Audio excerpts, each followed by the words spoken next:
جو کچھ بھی آپ تعلیم حاصل کر رہے ہیں اس تعلیم کو اپنی شخصیت کو, اپنی پرسنالٹی کو ڈیولپ کرنے میں اگر نہیں خرچ کر رہے ہیں, جس تعلیم کو آپ حاصل کر رہے ہیں اس کا امپلیمنٹ اگر اپنے اوپر نہیں کر پا رہے ہیں, اس کا مطلب ہے کہ آپ تعلیم یافتہ نہیں ہیں. تعلیم وہی فائدہ مند ہے جس سے سب سے پہلے آپ اپنے آپ کو سدھاریے, اس کے بعد اپنے معاشرے کی اصلاح کیجیے. اور اگر تعلیم حاصل کرنے کے بعد, بڑی بڑی ڈگری لینے کے بعد اگر وہ تعلیم آپ کو خود نہ سدھار سکے, بڑی بڑی ڈگری لینے کے بعد اگر آپ خود ایک اچھا انسان نہ بن سکے, آپ کی یہ ڈگری لینے کا کوئی فائدہ نہیں. اس کا مطلب ہے کہ آپ پڑھے لکھے نہیں ہیں. آج یہودی کرسچن لوگ آج ترقی یافتہ کیوں مانا جاتے ہیں, آج وہ لوگ کیوں ترقی کر رہے ہیں؟ اور آج ہمارے نبی صلی اللہ علیہ وسلم نے پر سب سے پہلے جو وہی نازل ہوئی تھی وہ اقرا یعنی پڑھنے تعلیم کے متعلق نازل ہوئی تھی. لیکن آج حالت یہ ہے مسلمانوں کی کہ آج ہم لوگ تعلیم کے معاملے میں بہت پیچھے ہیں. وجہ کیا ہے کہ تعلیم کا جو حقیقی معنی تھا, تعلیم کا جو حقیقی مفہوم تھا, آج ہم لوگ مسلمان اس سے کوسوں دور ہیں. آج یہودیوں کی کیا پالیسی ہے, ان کی پالیسی کو آپ سمجھیے. یہودی کیا کرتے ہیں کہ جب بچہ ان کا چھوٹا ہوتا ہے, کچھ ایج ہونے کے بعد اپنے بچوں کی وہ کاؤنسلنگ کرواتے ہیں.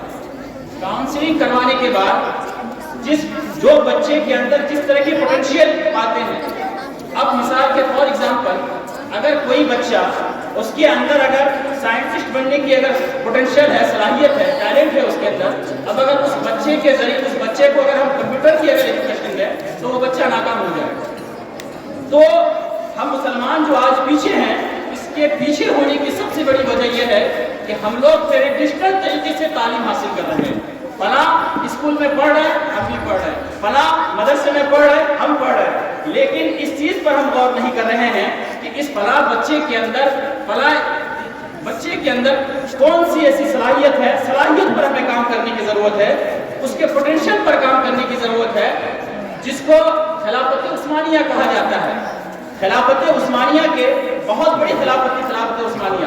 خلافت عثمانیہ کے اندر مدرسے کی دہلیز پر بڑا بڑا بینر اور بورڈ لگا دیا گیا تھا کہ ہم پرندوں کو تیرنا نہیں سکھائیں گے, اور یہ بھی لکھا تھا اس کے اندر کہ ہم مچھلی کو پرندوں کو تیرنا نہیں سکھائیں گے, اور مچھلی سے یہ نہیں کہیں گے کہ تم ہوا میں اڑو, اس لیے کہ مچھلی کا کام ہے تیرنا اور پرندے کا کام ہے ہوے میں اڑنا.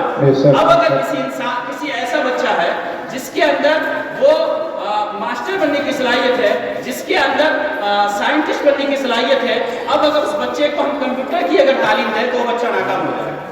اسی لیے گارجن کو, جو والدین ہیں, ان کی یہ اولین ذمہ داری بنتی ہے کہ اپنے بچوں کے اندر کیا کریں, پوٹینشیل کو تلاش کریں, اس بچے کے اندر جو صلاحیت ہے, جو ہڈن ٹیلنٹ ہے, اس ٹیلنٹ کو سرچ کریں, اور ٹیلنٹ کو سرچ کرنے کا طریقہ یہ ہے کہ اس کی کاؤنسلنگ کریں.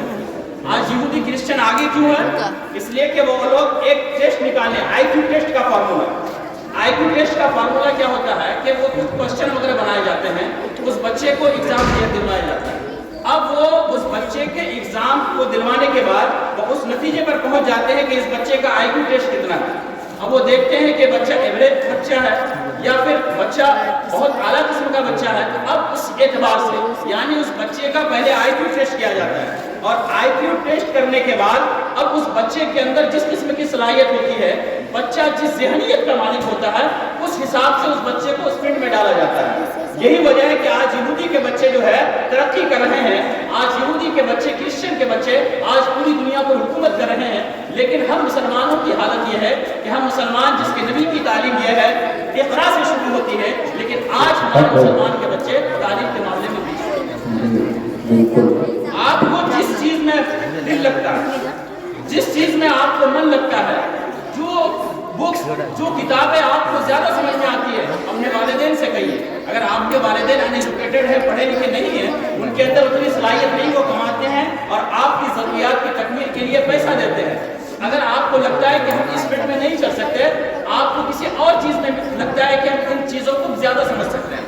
مثال کے طور پر اگر کسی کو سوشل سائنس کا سبجیکٹ سمجھ میں نہیں آ رہا ہے, لیکن اس کو کوئی اور زیادہ سمجھ میں آ رہا ہے, تو اپنے والدین سے کہے کہ ہم اس فیلڈ میں, ہم کو باتیں زیادہ سمجھ میں آتی ہے, اگر ہم کو اس فیلڈ سے نکال کر اگر اس فیلڈ میں اگر ڈالیے گا تو ہم جو ہے اس میں زیادہ گروتھ کر پائیں گے, اس میں زیادہ ترقی کر پائیں گے.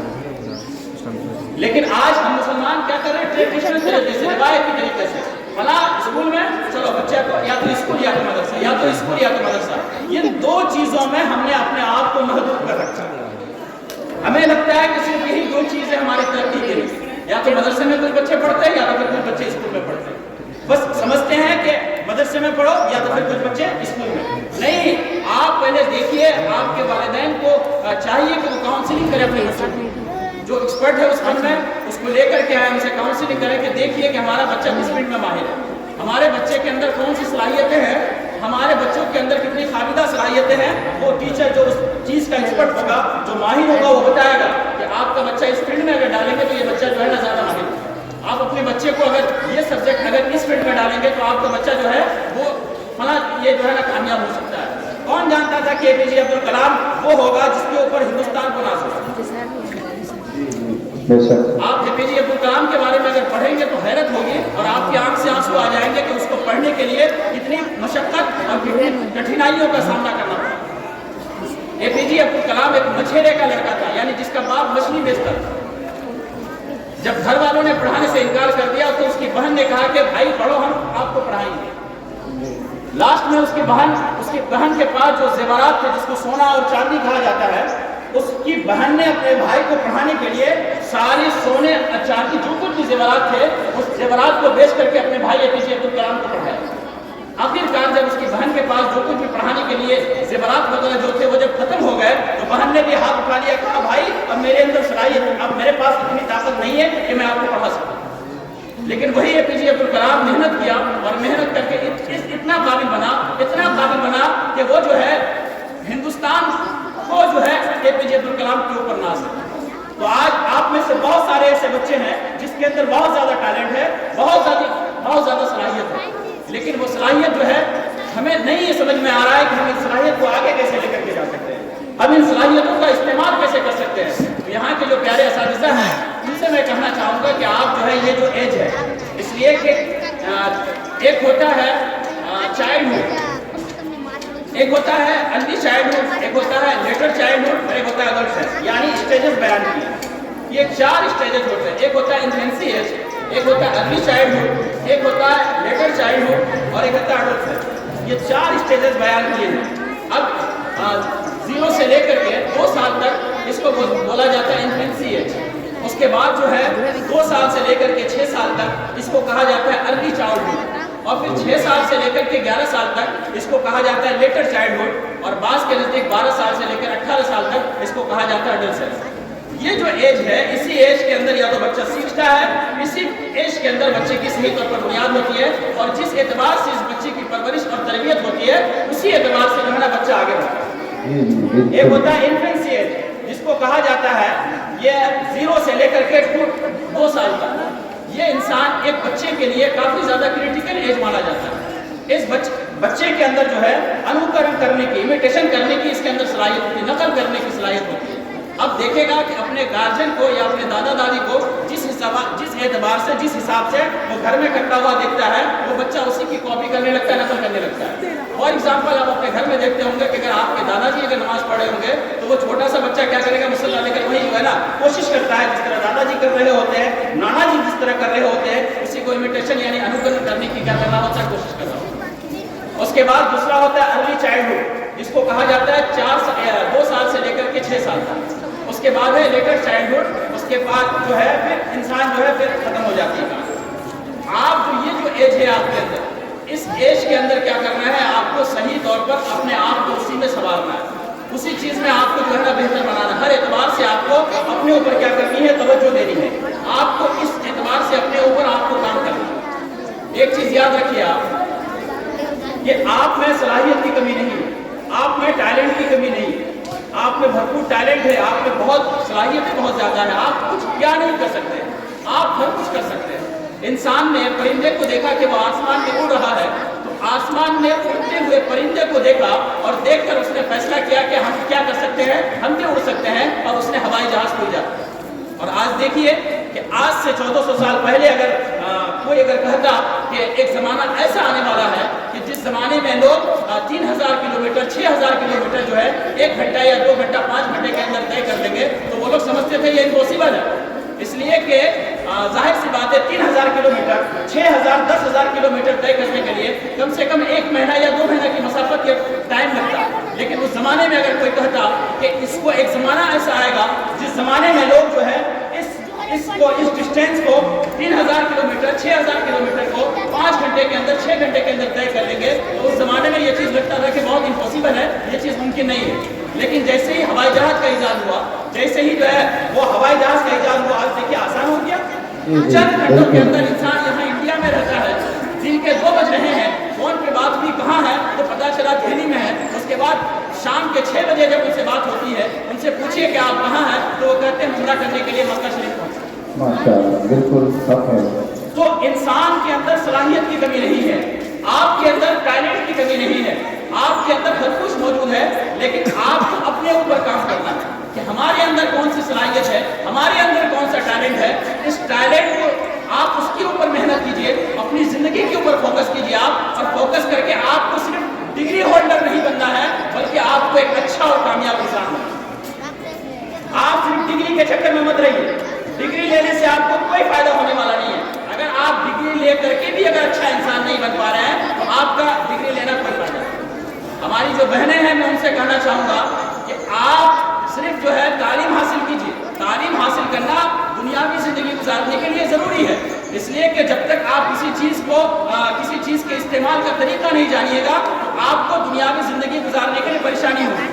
یعنی آپ تعلیم اس حد تک لیجئے کہ جس حد تک آپ کہیں اگر بینک میں جائیں تو آپ کو کسی اور کی ضرورت نہ پڑے, بلکہ بینک والا اگر کوئی فارم فل کرنے کے لیے دے تو آپ خود فارم کو فل کر سکیں. آپ اگر کسی بھی موقع پر جائیں تو آپ اپنے آپ کو کمزور محسوس نہ کریں, بلکہ خود قلم لیں اور اس کو جو کچھ بھی آپ کو دیا جا رہا ہے, جو کچھ بھی آپ سے کہا جا رہا ہے, اس کو خود طریقے سے کر پائیں. لیکن اس تعلیم کے ساتھ ساتھ آپ کے لیے ضروری ہے کہ آپ حیا پر حاصل کریں. اس ایجوکیشن کے ساتھ, اس تعلیم کے ساتھ آپ کے لیے ضروری ہے کہ کہیں نہ کہیں آپ مسلم ہیں, کہیں نہ کہیں آپ نے کلمہ پڑھا ہے, کہیں نہ کہیں آپ نے اسلام کو اپنایا ہے. اس لیے آپ کے لیے ضروری ہے کہ تعلیم کے ساتھ ساتھ آپ حیا یعنی پردے کا خاص کریں. آپ کو ڈسٹینس بنانا ہے, آپ کو دوری بنانی ہے ان سے, لڑکوں سے. آپ کے جو ایک ایج ہے, اس ایج میں اللہ نے جو مقرر کیا ہے, جس کے جو نصیبے میں ہے وہ آپ کو آپ کے مقدر کے مطابق کو ملنا ہے. اللہ جو آپ کے نصیبے میں ہے, جو آپ کے مقدر میں ہے, اگر وہ چیز آپ کے لیے لکھی ہے تو یہ یقین ہے, مسلمانوں کا یہ عقیدہ ہے, مسلمانوں کا یہ فیت ہے کہ انسان کو جو چیز اللہ نے جس کے مقدر میں جو چیز لکھا ہے وہ آپ کو مل کر ہی رہے گا. اب اگر کسی چیز کو اس کے وقت آنے سے پہلے حاصل کیجیے گا تو وہ کہیں نہ کہیں نقصان پہنچائے گا. آم دیکھیے آپ, ایک آم وہ ہوتا ہے جو گھاس میں پکتا ہے خود ہی, اس آم کا ٹیسٹ الگ ہوتا ہے. اور ایک آم وہ ہوتا ہے جس کو کچا میں ہی توڑ لیا جاتا ہے اور اس کو کارپیٹ دے کے اس کو پکایا جاتا ہے. اس دونوں آم میں, میٹھے میں اور اس میں بہت فرق ہے. جو آم پیڑ میں پکتا ہے اس آم کو کھائیں گے تو آپ کی صحت کے لیے فائدہ مند ہے, وہ آپ کی صحت کو فائدہ پہنچائے گا. لیکن وہ آم جس کو کچے میں توڑ لیا گیا اور اس کو کارپیٹ دے کر پکایا گیا, اب اگر اس آم کو کھاتے تو وہ کام آپ کی صحت کو کیا پہنچائے گا, نقصان پہنچائے گا. اسی طرح اللہ نے آپ کی مقدر میں جو چیز لکھا ہے وہ جیسے ہی وہ وقت آئے گا وہ چیز آپ تک پہنچ جائے گی. لیکن وقت آنے سے پہلے اس کے لیے کوشش کرنا, وقت آنے سے پہلے اس کے لیے تگودو کرنا, وقت آنے سے پہلے اس کی چاہت کرنا, یہ کہیں نہ کہیں آپ کے لیے بہت زیادہ نقصان دہ. اور آج حالت یہ ہے کہ آج ہمارے بچے کیا ہو رہے ہیں کہ تعلیم کے نام پر بہرانگی کے شکار ہو رہے ہیں. مجھے بہت افسوس کے ساتھ کہنا پڑ رہا ہے کہ میرے پاس آج سے 2-3 سال پہلے ایک کیس آیا کہ کلکتہ بھیجا ماں باپ نے پڑھنے کے لیے. ایک لڑکا تھا اور ایک لڑکی, دونوں پڑھتے تھے, کسی کالج وغیرہ میں پڑھ رہے ہوں گے. لڑکی کے ماں باپ بھی پڑھا رہے ہیں, لڑکے کی ماں باپ بھی پڑھا رہے ہیں. دونوں نے مل کر شادی کر لی, لیکن لڑکی کے ماں کو بھی پتا نہیں اور لڑکے کے باپ کو بھی پتا نہیں. یعنی کہ دونوں کے گھر والوں کو پتا نہیں. دونوں ساتھ میں رہ رہے ہیں, زندگی گزار رہے ہیں, لیکن کیا ماں باپ سوچ رہے ہیں کہ ہماری بچی تعلیم حاصل کر رہی ہے, ادھر باپ سوچ رہا ہے کہ ہمارا بیٹا جا کے پڑھائی کر رہا ہے اور آگے چل کر ہمارا نام روشن کرے گا. لیکن حالت دیکھیے کہ وہ دونوں کیا کیے, آپس میں شادی کر لی. یعنی شادی کرنے کے بعد نہ اس کے باپ کو پتا ہے اور نہ اس کی لڑکی کے گھر والوں کو پتا ہے. دونوں زندگی گزار رہے ہیں اور گزارنے کے بعد جب دونوں کے درمیان ایک زندگی گزارے 2 یا 1.5 سال وہ لوگ ساتھ میں رہے اور ساتھ میں رہنے کے بعد لڑکے کو لڑکی کی کچھ چیزیں پسند نہیں آئی اور لڑکی کی لڑکوں کو کچھ چیزیں پسند نہیں آئے، آخر میں دونوں نے فیصلہ کیا کہ اب ہم لوگ ساتھ نہیں رہ سکتے۔ اب دونوں نے فیصلہ کرنے کے بعد لڑکے نے کیا کیا، لڑکی کو ڈیورس دے دیا، طلاق دے دیا۔ اب میرے پاس مسئلہ پوچھنے کے لیے آیا کہ آپ بتائیے کہ اس مسئلے کا حل کیا ہوگا۔ اب دیکھیے کہ جب اس کی ماں کو یہ خبر پہنچی ہوگی کہ ہم اپنی بیٹی کو اتنی محنت کرنے کے بعد بیڑی باندھ کر کے اپنے اگر کوئی چیز کھانے کی خواہش ہوتی اس کو ہم نے قربان کر کے اپنی بیٹی کی پڑھائی کے لیے ہم نے پیسہ دیا، وہ باپ جو صبح 6 بجے نکلتا ہے اور رات کو 8 بجے اپنے گھر میں گھستا ہے اپنے بچوں کی تعلیم و تربیت کے لیے، اب اس بچے کے باپ کو جب پتا چلا ہوگا کہ اس بچے کے لیے، اس بچے کو بہتر بنانے کے لیے، اس بچے کے فیوچر کو برائٹ کرنے کے لیے ہم صبح 6 بجے نکلتے ہیں اور رات کو 8 بجے لوٹتے ہیں، لیکن اس بچے کے باپ کو جب خبر پہنچی کہ ہمارا بچہ کیا کولکاتہ میں جا کر پڑھائی نہیں کر رہا ہے بلکہ کسی اور لڑکی کے چکر میں اپنی زندگی اور اپنا فیوچر برباد کر رہا ہے، تو بتائیے کہ اس باپ کے آنکھ میں کیا آیا ہو؟ وہ باپ اور اس کی ماں، اس لڑکی کی ماں اور اس لڑکے کا باپ ہمارے سامنے ہمارے پاس آ کر کے چیئر میں دونوں بیٹھے ہوئے تھے اور بیٹھ کے رو رہے تھے اور افسوس کر رہے تھے کہ کاش ان کو پڑھائی کے لیے اگر نہیں بھیجے ہوتے تو یہی ہمارے لیے بہتر ہوا۔ تو آپ کوئی ایسی حرکت مت کیجیے، جو چیز آپ کے مقدر میں، جو چیز آپ کے نصیب میں لکھا ہے، جیسے ہی وقت آئے گا اللہ نے جب لکھا ہے وہ آپ کے مقدر میں جس وقت ہے وہ آپ کو مل کر ہی رہے گا۔ کسی اور کے چکر میں اپنے فیوچر کو، اپنے مستقبل کو برباد مت کیجیے۔ آپ کو ماں باپ نے پڑھائی کے لیے بھیجا ہے، گھر سے آتے ہیں آپ پڑھائی کیجیے اور پڑھائی کرنے کے بعد فوراً آپ گھر جائیے، کہیں آپ کو جانے کی ضرورت نہیں ہے۔ کسی سے دوستی یاری کچھ نہیں ہوتا ہے، یہ محبت وغیرہ کچھ نہیں ہوتی۔ میں نے 100% کیسز اگر حل کیے ہیں جس میں 95% کیسز وہ ہیں جو محبت اور بھالو باشا کے کیسز آتے ہیں ہمارے پاس۔ تو یہ جو ساری چیزیں ہو رہی ہیں، میں آپ سے گزارش کروں گا میری پیاری بہنوں، میں روزانہ یہی سب معاملات میں سنتا ہوں اور انہیں کو میں سولو کرتا ہوں۔ میں اپنا ایکسپیرینس آپ سے شیئر کر رہا ہوں، اس لیے کر رہا ہوں کہ آج آپ لوگ ہی کی ایج، کسی کی 11 سال، کسی کی 12 سال، کسی کی 13 سال ہو گئی ہے۔ یہ آپ کی زندگی کا بہت کریٹیکل ایج ہے۔ اسی ایج میں اگر آپ نے اپنی جوانی کی، اپنی زندگی کی، اپنی عزت کی اگر حفاظت کر لی تو انشاءاللہ آپ جا کر کے جو ہے نا ایک دن کامیاب بن جائیے گا۔ لیکن اگر آپ نے اپنے ماں باپ کو دھوکہ دیا تو بظاہر اپنے ماں باپ کو تو دھوکہ دے رہے ہیں، لیکن اگر بذات خود اب اپنے آپ کو دھوکہ دے رہے ہیں، اپنے مستقبل کے ساتھ جو ہے نا آپ کھلواڑ کر رہے ہیں، اپنے فیوچر کے ساتھ آپ کھلواڑ کر رہے ہیں۔ اس لیے میں آپ سے گزارش کروں گا، اگر ماں نے آپ کو پڑھنے کے لیے بھیجا ہے، آپ کو نہیں پتا کہ آپ کا باپ کس کس کی گالیاں سن کر کے جو ہے نا پیسہ کماتا ہے، آپ کو نہیں پتا کہ آپ کی ماں کتنی محنت اور مشقت کر کے پیسہ اکٹھا کرتی ہے، آپ کو نہیں پتا کہ ایک جگہ جاب کرنے کے لیے، کسی کے انڈر میں کام کرنے کے لیے کتنا کچھ سننا پڑتا ہے، کتنا کچھ سہنا پڑتا ہے۔ اس لیے کہ آج آپ انکم نہیں کر رہے ہیں، اپنے ماں باپ سے پوچھئے، جا کر کے بڑے بڑے آفسوں میں کام کرنے والوں سے پوچھئے کہ ان کو باس کی کتنی ڈانٹ سننی پڑتی ہے، پوچھئے ان لوگوں سے جو کسی کے گھر مزدوری کرتے ہیں، پوچھئے جو اس کا جو مالک ہوتا ہے وہ اس کو پیسہ دینے سے پہلے کتنا سناتا ہے، کتنی کھڑی کھوٹی سناتا ہے۔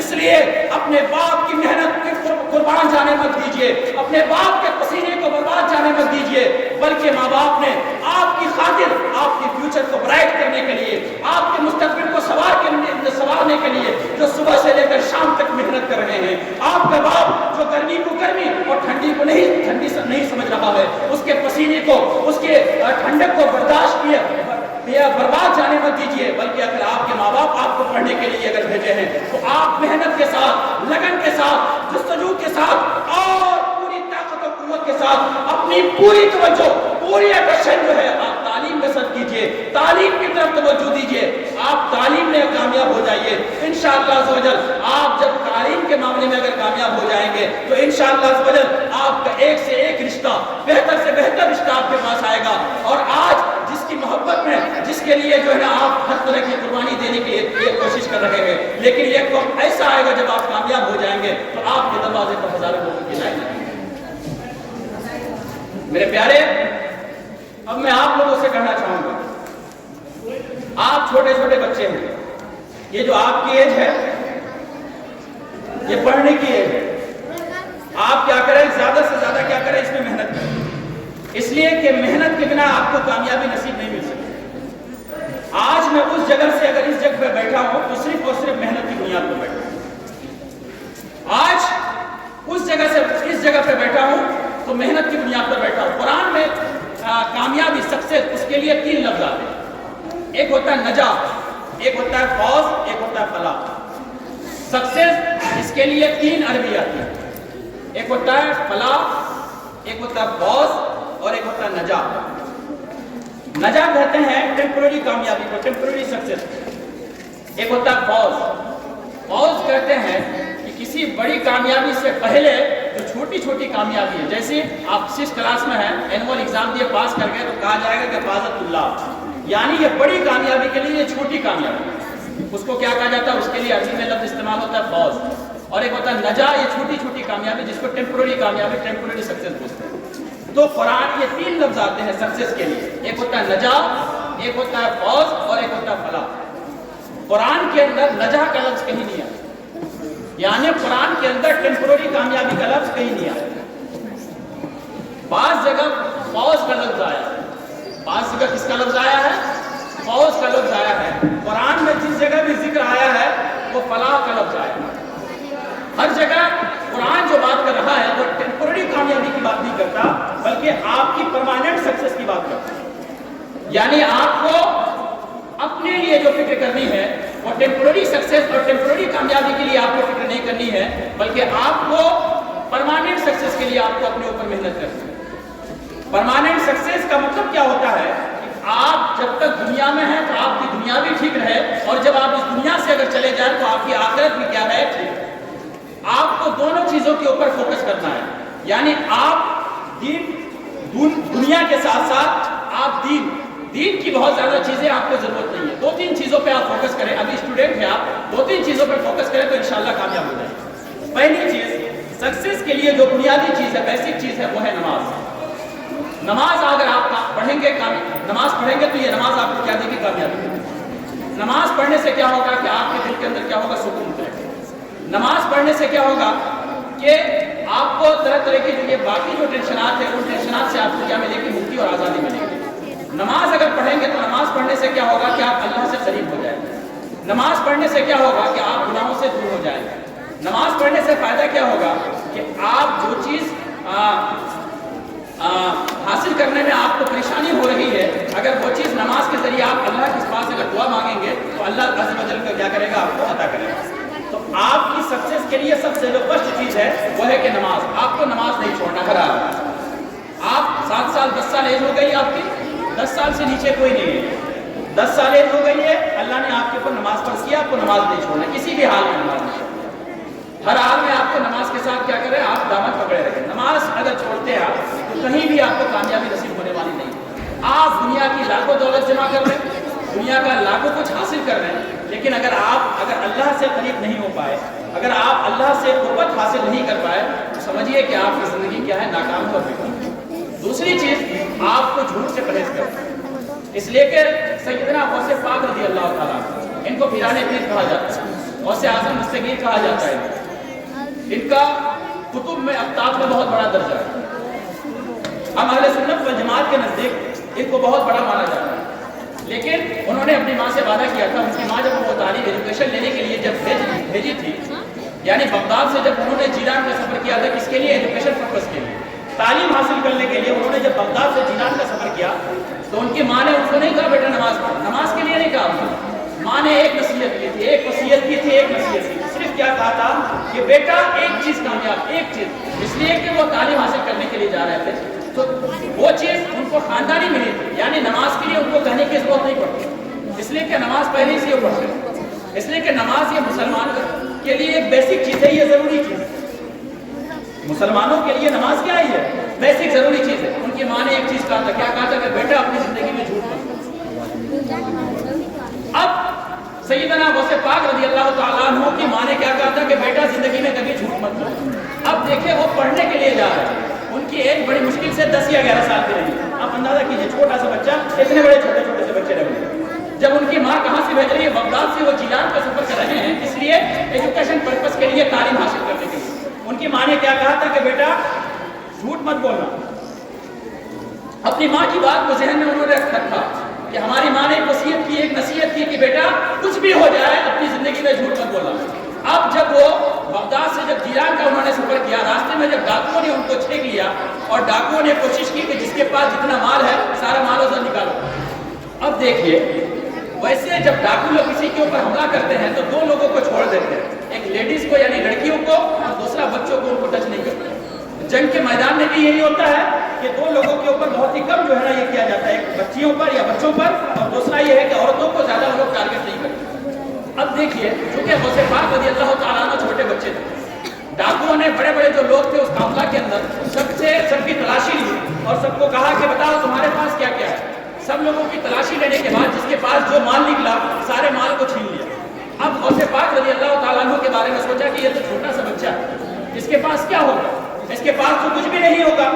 اب غوث پاک رضی اللہ تعالیٰ عنہ کو انہوں نے سمجھا کہ ان کے پاس کچھ نہیں ہے، لیکن آخر میں کیا ہوا، آخر میں پوچھ لیا، فارمیلٹی مینٹین کرنے کے لیے پوچھا کیا بچہ تمہارے پاس بھی کچھ ہے۔